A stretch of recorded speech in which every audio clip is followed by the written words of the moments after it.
Hello dear. Exercise 1.5 के अंदर अब मैं आपको वीडियो सॉल्यूशंस बताने वाला हूं इस एक्सरसाइज के क्वेश्चंस का। और उम्मीद करता हूं कि आपने मेरी बात मानी होगी कि इन क्वेश्चंस को एटलीस्ट 3 या 4 बार ट्राई किया होगा और उसके बाद ही आप अब ये सॉल्यूशन देख रहे हो, और वो भी सिर्फ उन क्वेश्चंस का जो आपसे नहीं निकले। Find the unit digit of 13 factorial. तो भाई 13 फैक्टोरियल होता है 1 इंटू 2 इंटू 3 इंटू 4, ऐसा चलता रहेगा कब तक? 13 तक। तो भाई जब आप ऐसे 13 तक नेचुरल नंबर्स को मल्टीप्लाई करोगे तो यहाँ पर 5 और 2 का मिलन हो जाएगा, और जहाँ पर भी 5 और 2 का मिलन होगा वहाँ पर बन जाएगा एक 10। और जिस भी प्रोडक्ट के अंदर एक 10 बन जाएगा उस प्रोडक्ट का राइट मोस्ट डिजिट पक्का 0 होगा ही होगा। 7 इंटू 10 70, ऐसे करके देख लो। यहाँ पर इसका यूनिट डिजिट क्या हो जाएगा? Option B. ठीक है। Find the last 2 digits of 4 factorial plus 5 factorial plus 6 factorial up to 120 factorial. तो देखो, अब तक हम बात कर रहे थे लास्ट 1 डिजिट की, तो इस क्वेश्चन के अंदर एग्जामिनर ने लास्ट 2 डिजिट पूछ लिए, तो यहाँ पर क्या करेंगे? वैसे आपके एसएससी के अंदर लास्ट 2 डिजिट कभी भी नहीं पूछेगा, लेकिन कभी कुछ कंसेप्चुअल क्वेश्चन में पूछ सकता है। अदरवाइज जो लास्ट डिजिट हम निकालते हैं, जो यूनिट डिजिट निकालते हैं, उसकी सेंस में लास्ट 2 डिजिट वाला अब तक जो कंसेप्ट है एसएससी में नहीं आया है और रिसेंटली आने भी नहीं वाला। ठीक है, तो चलिए भाई देखते हैं। तो अब हम क्या करेंगे, सिर्फ लास्ट डिजिट नहीं लेंगे, लास्ट के 2 डिजिट लेंगे। लेकिन मैंने आपको क्या बताया था कंसेप्ट लेक्चर में, ध्यान से अब सुनो, एक बार उसको रिवाइज करते हैं। भाई 1 इंटू 2 इंटू 3 इंटू 4 इंटू 5 कि 5 फैक्टोरियल के अंदर 5 और 2 आ जाता है, तो एंड में जो डिजिट है वो 0 हो जाता है। 5 फैक्टोरियल का एंड वाला डिजिट पक्का 0 हो जाएगा। और 5 फैक्टोरियल के बाद जितने भी फैक्टोरियल होंगे, मान लो 6 फैक्टोरियल है, तो उसके अंदर भी 5 और 2 तो होंगे ही होंगे, तो वहां पर भी यूनिट डिजिट 0 हो जाएगा। मतलब कि 5 फैक्टोरियल और 5 फैक्टोरियल से बड़े जितने भी फैक्टोरियल हैं सबका यूनिट डिजिट 0 है। अब यहाँ पर लास्ट के 2 डिजिट पूछ रहा है एग्जामिनर, तो लास्ट के 2 डिजिट 0 कब होंगे ये हमें देखना है। तो भाई लास्ट के 2 डिजिट 0 होने का मतलब है कि 100 से मल्टीप्लाई करना किसी को। लास्ट का 1 डिजिट 0 होने का मतलब है 10 से मल्टीप्लाई करना। अगर आप 100 से किसी को मल्टीप्लाई करोगे तो 2 डिजिट 0 हो जाएंगे। ठीक है, तो भाई 100 होता क्या है एक बार ये देख लेते हैं। तो 100 होता है 2 की पावर 2 और 5 की पावर 2। तो कौन सा नंबर है जिसके अंदर 2 बार 5 आ जाएगा? अब देखो, 5 फैक्टोरियल के अंदर एक बार तो 5 आ चुका है, तो अब अगली बार 5 कब आता है? 5 के बाद अगली बार 5 कब आता है मेरे भाई? सोचो जरा, कब आता है? यहाँ पर 5 के बाद अगली बार 5 कहाँ आता है? 10 के अंदर। तो भाई 10 फैक्टोरियल से पहले 9 फैक्टोरियल तक हमारे पास सिर्फ एक 5 रहता है। जैसे ही 10 फैक्टोरियल होता है हमारे पास एक और 5 आ जाता है, क्योंकि 10 जो होता है वो 5 इंटू 2 होता है, तो हमारे पास 2 5 हो जाते हैं। और 2 की तो कमी रहती ही नहीं तब तक। देखो 2 2 यहाँ पर पड़े, 1 2 यहाँ पर पड़ा, 1 2 यहाँ पर पड़ा, 3 2 यहाँ पर पड़े। ठीक है, तो कुल मिलाकर हमारे पास 2 5 और 2 10 की गारंटी हो जाती है यहाँ पर। तो 10 फैक्टोरियल पहला ऐसा फैक्टोरियल है जिसके एंड के 2 डिजिट 2 0 होंगे। अगर एग्जामिनर ने एंड के 2 डिजिट के बारे में पूछा है तो हम सिर्फ 9 फैक्टोरियल तक कैलकुलेट करेंगे। ठीक है, उसके बाद तो जो भी फैक्टोरियल है दुनिया में सबके एंड के 2 डिजिट 0 ही होने वाले हैं, क्योंकि 11 फैक्टोरियल क्या होगा? 11 फैक्टोरियल हो जाएगा इंटू 11। जब 10 तक 2 0 आ चुकी हैं तो 11 तक तो आ ही जाएंगे ना। ऑफकोर्स 11 तक तो जो 2 बार 5 और 2 बार 2 आ ही जाएगा। तो चलो भाई, इसका मतलब ये है कि हमें 9 फैक्टोरियल तक चेक करना पड़ेगा लास्ट के 2 डिजिट। तो उसमें तो कोई दिक्कत ही नहीं है। क्यों दिक्कत नहीं है? आपको 7 फैक्टोरियल तक याद करने के लिए तो मैंने खुद बोला है भाई 4 फैक्टोरियल के एंड के 2 डिजिट, या फिर 4 फैक्टोरियल तो पूरा ही 24 है। 5 फैक्टोरियल होता है 120, लेकिन मैं बोलूँगा सिर्फ 20 लिखो। जो 6 फैक्टोरियल होता है वो होता है 720, लेकिन 20 लिखो। जो 7 फैक्टोरियल होता है वो होता है 5040, लेकिन सिर्फ 40 लिखो। 8 फैक्टोरियल पूरा निकालने की ज़रूरत नहीं है। देखो 8 फैक्टोरियल होता क्या है? 8 into 7 into 6 into dot dot dot dot 1। इसको हम लिख सकते हैं 8 इंटू 7 फैक्टोरियल लिख सकते हैं, क्योंकि 8 के बाद पूरा 7 फैक्टोरियल यहाँ पर पड़ा हुआ है। तो भाई अगर आपको 7 फैक्टोरियल के एंड के 2 डिजिट पता हैं तो इसको 8 गुना कर दो, 8 फैक्टोरियल के ही पता लग जाएंगे। 8 चौके 32, 320 यानी कि 20। और अगर आपको 8 फैक्टोरियल के बारे में पता है तो जो 9 फैक्टोरियल है उसको हम ऐसे लिख सकते हैं 9 इंटू 8 फैक्टोरियल। इसके जो 8 फैक्टोरियल के एंड के 2 डिजिट हैं उनको 9 गुना कर दो, 9 फैक्टोरियल के एंड के 2 डिजिट आ जाएंगे तो 9 दूनी 18, 80 हो जाएंगे। तो भाई अब इन सबको जोड़ना है। देखो यूनिट डिजिट पर तो 4 के अलावा सारी जीरो हैं, क्योंकि 5 फैक्टोरियल और उसके बाद हर एक फैक्टोरियल का यूनिट डिजिट जीरो है, तो यहाँ पर तो 4 ही आएगा। तो सिर्फ टेंस प्लेस की टेंशन है हमें। तो देखते हैं हम, देखो 8 और 2 10, यहाँ पर भी जीरो हो गया, हासिल तो लगी है लेकिन यहाँ पर तो जीरो हो गया, तो इसको भूल जाओ। 4 और 2 6 और 2 8 और 2 10, तो 10 और 10 20, तो यहाँ पर तो जीरो हो ही गया। आगे तो 2 बेशक से कैरी चला गया, वो एंड के 2 डिजिट तो हमें मिल ही गए, क्या होंगे 0 4। तो यहाँ पर आंसर क्या हो गया, ऑप्शन 1। तो ये एक कंसेप्चुअल क्वेश्चन था, बिल्कुल जो चीज़ें मैं आपको बता चुका था उन चीज़ों की नॉलेज से आप इसको कर सकते थे। What will be the unit digit of 7 की पावर 105। तो भाई इसके अंदर हम करते क्या हैं, देखो 7 की पावर 105 का यूनिट डिजिट निकालना है, तो जिसकी भी पावर है हम एक बार उसकी साइक्लिसिटी देखते हैं। तो ये जो 7 है ये 2 3 7 8 उस ग्रुप में से है जिन नंबर की साइक्लिसिटी 4 होती है। तो इसकी पावर को मैं 4 से डिवाइड करूंगा और मैं सिर्फ एंड के 2 डिजिट्स को डिवाइड करूंगा 4 से, जब मेरे को 4 से डिवाइड करना है, क्योंकि पूरे नंबर को डिवाइड करने की ज़रूरत नहीं होती। तो यहाँ पर रिमाइंडर आ गया 0 और 5 को 4 से डिवाइड करने पर 1। इसका क्या मतलब है, इसका ये मतलब है कि भाई 7 की पावर 1 का जो भी यूनिट डिजिट होता है वही आंसर हो जाए। अगर रिमाइंडर आ जाता 2 तो इसका मतलब 7 की पावर 2 का जो यूनिट डिजिट है 49 का 9 डिजिट 9, 49 का यूनिट डिजिट 9, वही आंसर हो जाएगा। तो यहाँ पर आंसर हो जाएगा ऑप्शन डी। कंसेप्ट लेक्चर के अंदर बिल्कुल अच्छे से करा रखे मैंने आपको, फिर भी आप यहाँ पर अगर ये देखने आए हो तो भाई साहब आपको सख्त ज़रूरत है कंसेप्ट लेक्चर को रिवाइज करने की, ठीक है। The unit digit of, the unit of, तो यहाँ पर डिजिट आएगा, द यूनिट डिजिट ऑफ इसका। तो भाई नंबर कितना भी बड़ा हो, जब अगर हमें उस नंबर का यूनिट डिजिट निकालना है तो बाकी चीज़ को भूल जाओ, सिर्फ 3 की पावर 167 का यूनिट डिजिट निकालो। और 3 की साइक्लिसिटी है जी 4, 3 जो है 2 3 7 8 वाले ग्रुप में से है, तो मैं इसकी पावर को 4 से डिवाइड करूंगा और यहाँ पर मुझे रिमाइंडर मिल जाएगा जी 3। रिमाइंडर क्या मिला 3। अब इसका क्या मतलब है कि अगर 3 रिमाइंडर मिला है, साइक्लिसिटी 4 की है, तो जो भी 3 की पावर 3 का यूनिट डिजिट है वही आंसर होगा।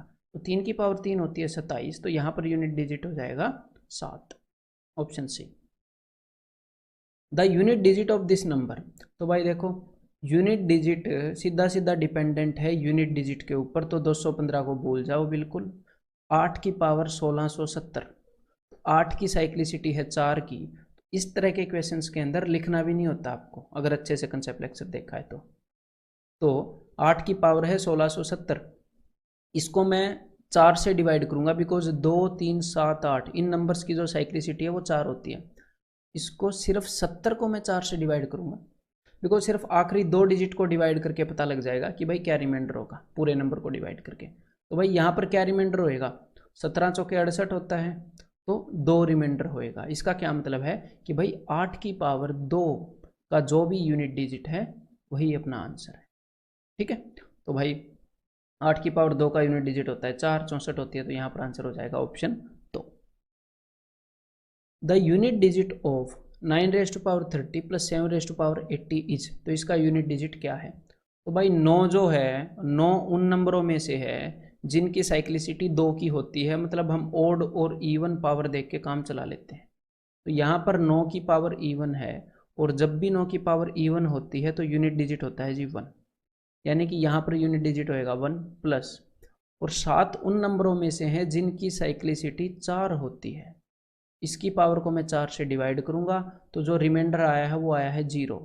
तो इसका क्या मतलब है, इसका मतलब है 0 रिमाइंडर आने पर कि जो भी इसकी साइक्लिसिटी है वो लास्ट वाला रिमाइंडर 0 का मतलब, कई बार स्टूडेंट कंफ्यूज होते हैं। देखो जब रिमाइंडर 1 आएगा मतलब कि 7 की पावर 1 का जो यूनिट डिजिट है वो आंसर है। जब रिमाइंडर 2 आएगा तो मतलब 7 की पावर 2 वाला आंसर है। जब रिमाइंडर 3 आएगा तो मतलब 7 की पावर 3 वाला यूनिट डिजिट आंसर है। और जब रिमाइंडर 0 आएगा तो मतलब जितनी भी साइक्लिसिटी है, यहाँ पर इसकी साइक्लिसिटी 4 है, मतलब 7 की पावर 4 वाला जो भी आएगा वो यूनिट डिजिट है। तो यहाँ पर यूनिट डिजिट क्या है भाई 1, ठीक है। 7 की पावर 4 क्या होती है, 7 की पावर 2 इंटू 7 की पावर 2 कर दिया मैंने, 7 की पावर 2 में 9 आ रहा है, तो 9 नहीं में 81 यूनिट डिजिट ही चाहिए था, तो 1 आ गया। तो यहाँ पर आंसर क्या हो जाएगा 1। इस नंबर का यूनिट डिजिट 1, तो इस पूरे नंबर का, इस पूरी एक्सप्रेशन का यूनिट डिजिट 2, तो answer is option 2। The unit digit of this expression, तो देखो भाई ये जो पहले वाला पोर्शन है इसके अंदर 5 है, और 5 की कुछ भी पावर कर लो यूनिट डिजिट आता है 5। दूसरे वाले पोर्शन के अंदर यहाँ पर यूनिट डिजिट की जगह पर 6 है, और 6 की कुछ भी पावर कर लो यूनिट डिजिट आता है 6। और यहाँ पर यूनिट डिजिट है जी 3, तो 3 की साइक्लिसिटी है 4 की, 4 के बाद रिपीट होती है 3 का यूनिट डिजिट 4 की पावर्स के बाद, तो 4 से मैं इसको डिवाइड करूंगा, इसकी पावर को, रिमाइंडर आएगा 2, यानी कि 3 की जो दूसरी पावर है उसका यूनिट डिजिट देखना पड़ेगा जो कि है 9। तो इस वाले पोर्शन का यूनिट डिजिट हो जाएगा जी 9। तो पूरे पोर्शन का यूनिट डिजिट क्या हो गया 9 और 6 15 और 5 20, मतलब कि 0। तो answer is option D. The right most digit of this expression is, कोई दिक्कत नहीं है, पहले इसका निकालेंगे फिर इसका निकालेंगे और मल्टीप्लाई कर देंगे। तो यहाँ पर है 3, 3 की साइक्लिसिटी होती है 4 की, तो 4 से इसकी पावर को डिवाइड करेंगे तो रिमाइंडर क्या है 0, और जब भी रिमाइंडर 0 आए उसका मतलब होता है कि जितने की भी साइक्लिसिटी है, यहाँ पर साइक्लिसिटी 4 की है, तो 3 की पावर 4 का जो भी यूनिट डिजिट है वही इस चीज़ का यूनिट डिजिट होगा। तो 3 की पावर 4 होती है 81, वहाँ पर यूनिट डिजिट है जी 1, और 8 की साइक्लिसिटी भी 4 की है, 8 की जो साइक्लिसिटी है, तो इसकी पावर को भी 4 से डिवाइड करते हैं 30 को, तो रिमाइंडर क्या आएगा, रिमाइंडर आ जाएगा जी 2। 8 की पावर 2 का जो भी यूनिट डिजिट होगा, तो 8 की पावर 2 होती है 64, यानी कि 4 आंसर होएगा यहाँ पर। तो 4 इंटू 1 4, तो यहाँ पर यूनिट डिजिट क्या होएगा इस एक्सप्रेशन का, ऑप्शन 3। तो ये भी उसी तरह का क्वेश्चन है जैसे लास्ट वाला क्वेश्चन है।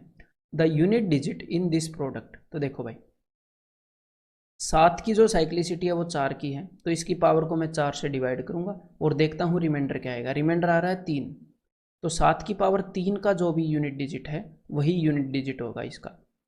तो 7 की पावर 3 होती है 343, तो 3 यूनिट डिजिट, और 6 की कुछ भी पावर कर लो यूनिट डिजिट रहता है 6, और 3 की जो साइक्लिसिटी है वो 4 की है, तो मैं इसकी पावर को 4 से डिवाइड कर रहा हूँ, तो रिमाइंडर आया 1, तो 3 की पावर 1 का जो यूनिट डिजिट है वही, यानी कि 3 इसका यूनिट डिजिट होगा। तो इस सारे का यूनिट डिजिट क्या होएगा, 3 6 18 8, 8 3 24 4 होएगा जी, ठीक है, सिर्फ यूनिट डिजिट में ले रहा हूँ, तो आंसर हो गया option D. The last digit of this result, तो कोई दिक्कत नहीं है, यूनिट डिजिट पूछा है तो पहले ऊपर वाले का निकाल लेते हैं। ऊपर वाले में यूनिट डिजिट देखो, सिर्फ यूनिट डिजिट है जी 2, तो 2 की साइक्लिसिटी होती है 4 की, 2 3 7 8, इन चारों नंबर की साइक्लिसिटी 4 की होती है, तो इसकी पावर को 4 से डिवाइड करो, तो यहाँ पर रिमाइंडर 0 आया। रिमाइंडर 0 आने का मतलब है कि जितने की भी साइक्लिसिटी है उतनी ही पावर वाला रिमाइंडर आएगा। तो यहाँ पर साइक्लिसिटी 4 की है 2 की, मतलब कि 2 की पावर 4 का जो भी यूनिट डिजिट होता है वो ऊपर यूनिट डिजिट आएगा। तो 2 की पावर 4 होती है 16, तो यूनिट डिजिट आ गया जी 6, सिर्फ यूनिट डिजिट लेना है। और नीचे फिर से 2 है यूनिट डिजिट में, तो 2 की पावर 17, तो 2 की साइक्लिसिटी मैंने 4 आपको बताई ही है, तो 4 से इसको डिवाइड करेंगे, रिमाइंडर आ गया 1, है ना। तो इसका मतलब 2 की पावर 1 का जो भी यूनिट डिजिट है वो अपना यूनिट डिजिट होगा जो कि है 2। तो भाई आप बोलोगे 2 3 6 3 आंसर होगा, लेकिन यहाँ पर ऑप्शन में 3 तो है ही नहीं। तो भाई ऐसा भी तो हो सकता है ना कि भाई इससे पहले कोई और नंबर हो और उस इससे पहले बड़ा सा नंबर है, जो 12 की पावर 84 है वो हमें पता नहीं कैसा नंबर है भाई, है? लेकिन एंड में 6 है। तो भाई जब आपने इसको आप 2 से डिवाइड कर रहे हो तो ऐसा भी तो हो सकता है 2 दूनी 4, 1 बचा हो, 2 8 16, तो ज़रूरी नहीं है 3 पर जाएगा ये 2 3 6 ना, ये 16 भी हो सकता है पहले एक रिमाइंडर बचा हो, और 2 के केस में एक ही रिमाइंडर बच सकता है और कोई ऑप्शन है भी नहीं। तो भाई या तो 3 होएगा या 8 होएगा, और एग्जामिनर आपको इन दोनों में से एक ही ऑप्शन देगा, और यहाँ पर आंसर क्या हो जाएगा, ऑप्शन 3। अगर एग्जामिनर आपको दोनों ऑप्शन देगा तो ये एसएससी के डोमेन से बाहर हो जाता है। क्यों? क्योंकि एसएससी के अंदर जो सेकंड डिजिट है 10th डिजिट वो नहीं पूछा जाता है। अदरवाइज एग्जैक्ट भी इसको निकाला जा सकता है, कोई बड़ी बात नहीं है, लेकिन वो इररिलेवेंट हो जाएगा। What is the unit digit of, और सिर्फ ये नहीं है कि भाई सेकंड डिजिट पूछना ही एक क्वेश्चन की डिफिकल्टी को बढ़ाना है। ये वाला क्वेश्चन देख लो, बिल्कुल to the point relevant question है, लेकिन बढ़िया लेवल का है। एक बार इसको करने की कोशिश करो, फिर भी डाउट देखने तो आए ही हो। तो देखो कि भाई इसका यूनिट डिजिट क्या होगा। तो यहाँ पर मैं आपको अब एक बात बताना चाहूँगा कि हमारे नंबर सिस्टम में 10 डिजिट हैं, जिनमें से 0, 1, 5 और 6, इनकी जो साइक्लिसिटी मैंने आपको बताई थी, वो मैंने क्या बताई थी कि भाई ये जो है इनकी कुछ भी पावर कर लो, ये सेम ही रहते हैं, सेम ही यूनिट डिजिट देते हैं। तो इसका मतलब इनकी साइक्लिसिटी है 1। ये 1 के बाद रिपीट होते हैं। 1 के बाद रिपीट होने का क्या मतलब है कि 0, 0, 0, 0 ऐसे ही चलते रहते हैं। ठीक है, तो इनमें से मैं एक नंबर उठा लेता हूँ, यहाँ पर मैं आपको कुछ दिखाना चाह रहा हूँ। तो इस ग्रुप का एक नंबर यहाँ पर मैं रिप्रेजेंट कर रहा हूँ जिनकी साइक्लिसिटी 1 है, या फिर ऐसे बोल दूँ जो सेम ही रहते हैं। तो मैंने यहाँ पर नंबर उठा लिया 6, 6, 6, 6, 6, 6, 6। इनकी ये वाली सीरीज बनेगी ना इन वाले नंबर की। दूसरे जो नंबर हैं अपने नंबर सिस्टम में वो हैं 4 और 9, इनकी साइक्लिसिटी 2 की है। तो इनका जो यूनिट डिजिट है वो कैसे वेरी करता है 4 और 9 वाले ग्रुप का, 4, 6, 4, 6, 4, 6 ऐसे। ठीक है, और जो तीसरा नंबर है 2, 3, 7, 8 वाला, उनकी साइक्लिसिटी 4 की है। मतलब इनका जो यूनिट डिजिट है 2, 3, 7, 8 वाले ग्रुप का, इनका यूनिट डिजिट हर एक 4 के बाद रिपीट करता है, इनकी हर एक चौथी पावर के बाद। तो मैं यहाँ पर 2 ले लेता हूँ, तो 2 वाला क्या होएगा 2, 4, 8, 6, 2, 4, 8, 6। तो अब मेरी बात को ध्यान से सुनिएगा, देखो 2, 4, 8, 6 ये हो गया, 2, 4, 8, 6 ये हो गया, 4 से 4 से इसका भी मैंने 4 का पेयर बना लिया, इसका भी। ठीक है, मैं सबका 4, 4 का पेयर बना रहा हूँ जानबूझ के। क्यों बना रहा हूँ, देखो कि ये है पहला नंबर, पहली पावर वाला यूनिट डिजिट, ये दूसरी वाला, ये तीसरी वाला, ये चौथी वाला, ये 5वीं, 6ठी, 7वीं, 8वीं। अब देखो पहली पावर का जो यूनिट डिजिट है जो 6 है, और यहाँ पर जो 4 है, और यहाँ पर जो 2 है, 5वीं पावर का एग्जैक्टली वही होएगा। यहाँ पर 6 है, यहाँ पर 4 है, यहाँ पर 2 है। देखो 2 और 2, 4 और 4, 6 और 6। फिर आपको लगेगा कि भाई हाँ इसकी साइक्लिसिटी तो 4 की है 2, 3, 7, 8 वाले की है, इसका तो हमें ऐसा पता ही था। लेकिन इसके साथ मैं ऐसा क्यों बोल रहा हूँ, देखो जो 1 और 2 ये जो हैं, 1 और 2 ये 4 के फैक्टर हैं, 4 के फैक्टर हैं। 2 और 1 4 को डिवाइड करते हैं। तो अब मेरी बात को ध्यान से सुनिएगा कि जो चीज़ हर एक स्टेप के बाद रिपीट होती है, हर एक नंबर के बाद रिपीट होती है, तो 4 के बाद तो वो रिपीट होएगी ही होएगी ना। जो हर एक स्टेप पर, मतलब मैं उसके 4, 4 के पेयर तो बना ही सकता हूँ कि भाई 4 के बाद रिपीट हो रही है। और जो चीज़ हर एक ऐसे 2 के जो जोड़े बना रही है ऐसे, उसको भी मैं बोल सकता हूँ कि भाई 4 के बाद तो रिपीट हो ही रही है। ठीक है, तो अल्टीमेटली मैं कहना क्या चाहता हूँ, एक और फैक्ट मैं आपके सामने बोलना चाहूँगा कि अब बात को ध्यान से सुनो कि हर एक नंबर की साइक्लिसिटी, ये यूनिट डिजिट वाली हर एक नंबर की साइक्लिसिटी आप 4 मान सकते हो, उसमें कोई दिक्कत नहीं है। क्योंकि 4, 2 और 1 ये तीनों 4 के फैक्टर हैं। तो फिर मैंने आपको ये पहले क्यों नहीं बताया कि हर एक की 4 मान सकते हो। मैंने पहले ये क्यों कहा कि ये सेम रहते हैं, इनकी 2 की है, क्योंकि इनको ऐसे करना ईजी है, इसलिए कहा। बिना वजह पचड़े में पड़ोगे हैं। अब तक तो आपको समझ क्लियर हो गई होगी, स्टेज तक आ गए हो तो। ठीक है, तो अब समझ लो कि हर एक नंबर की साइक्लिसिटी मैं 4 मान सकता हूँ, कंसेप्चुअली मैथमेटिकली मान सकता हूँ, कोई दिक्कत नहीं है। और एग्जामिनर ने उसी चीज़ का फ़ायदा उठाया। कैसे, अब इस क्वेश्चन को देखते हैं। देखो भाई 1 की पावर उसने 5 ले ली, ठीक है, तो इसकी वैसे तो 1 की कुछ भी पावर कर दो, यूनिट डिजिट 1 ही रहेगा। लेकिन मैं आपको समझाना चाह रहा हूँ, 1 की साइक्लिसिटी 1, 2, 3, 4 सबकी साइक्लिसिटी आप एक बार 4 मान लो, और हम मान सकते हैं मैथमेटिकली। तो इसकी पावर को मैं 4 से डिवाइड करूंगा तो रिमाइंडर क्या आएगा 1। तो यूनिट डिजिट क्या हो गया 1 की पावर 1। इसकी पावर को 4 से डिवाइड करूंगा तो रिमाइंडर क्या आएगा 1। तो यूनिट डिजिट क्या हो गया 2 की पावर 1। आगे इसकी पावर को 4 से डिवाइड करूंगा, क्योंकि मैं हर एक नंबर की साइक्लिसिटी 4 मान सकता हूँ। यहाँ पर भी रिमाइंडर आया 1। तो कुल मिलाकर एग्जामिनर ने क्या किया, क्योंकि हर एक नंबर की जो यूनिट डिजिट है हर एक नंबर की, वो चौथी पावर के बाद पक्का रिपीट होती है। कुछ की उससे पहले भी हो जाती है, लेकिन चौथी के बाद वो रिपीट होती ही होती है। तो उसने इसी कंसेप्ट को यूज कर लिया, मतलब कि 1 की पावर 5 प्लस 2 की पावर 5 प्लस 3 की पावर 5, 20 की पावर 5 तक जो यूनिट डिजिट होएगा वही यूनिट डिजिट इनकी पावर 1 ले लोगे तो होएगा, और वही यूनिट डिजिट अगर कल को वो आपको ऐसे दे दे कि 4 दूनी 8 प्लस 1 9, 1 की पावर 9 प्लस 2 की पावर 9 प्लस 3 की पावर 9, तो ये मत सोचना उसने आउट ऑफ डोमेन दे दिया, आपकी रेंज से बाहर दे दिया कि ये तो सिलेबस में नहीं है। नहीं, उसी कंसेप्ट को वो यूज़ कर रहा है। और इसकी जगह वो आपको ऐसे भी दे सकता है कि भाई थोड़ा सा बड़ा नंबर दे दे, 109 दे दे, 1 की पावर 109। ठीक है, तो बिल्कुल कंसेप्चुअल क्वेश्चन है। तो यहां पर अब मैं आपको क्या कहना चाह रहा हूं कि 1 की पावर 5 का यूनिट डिजिट और 1 की पावर 1 का यूनिट डिजिट सेम होता है, या फिर कि 1 की पावर 5 का यूनिट डिजिट 1 है, 2 की पावर 5 का यूनिट डिजिट 2 है, क्योंकि 4 4 के बाद रिपीट हो रहा है, 3 की पावर 5 का 3 है, 4 की पावर 5 का यूनिट डिजिट हम 4 लिख सकते हैं और 4 ही है, और 5 की पावर 5 का यूनिट डिजिट 5 है। तो कुल मिलाकर अब तक तो आप समझ गए होंगे कि हमें सारे यूनिट डिजिट मिले ही हुए हैं 20 तक। तो अब हमने करना क्या है भाई, इसका यूनिट डिजिट बताना है। तो भाई 1 से 20 तक का यूनिट डिजिट तो सिंपल सी बात है, n इंटू एन प्लस 1/2, ये फॉर्मूला आप लगा सकते हो, पहले n नेचुरल नंबर्स का सम। तो 20 इंटू 20 प्लस 1 21 n+1/2, तो 2 2.5 10, तो यहाँ पर इन सब का सम है जी 210, और यूनिट डिजिट क्या आ जाएगा 0, यानी कि आंसर क्या आ गया ऑप्शन ए।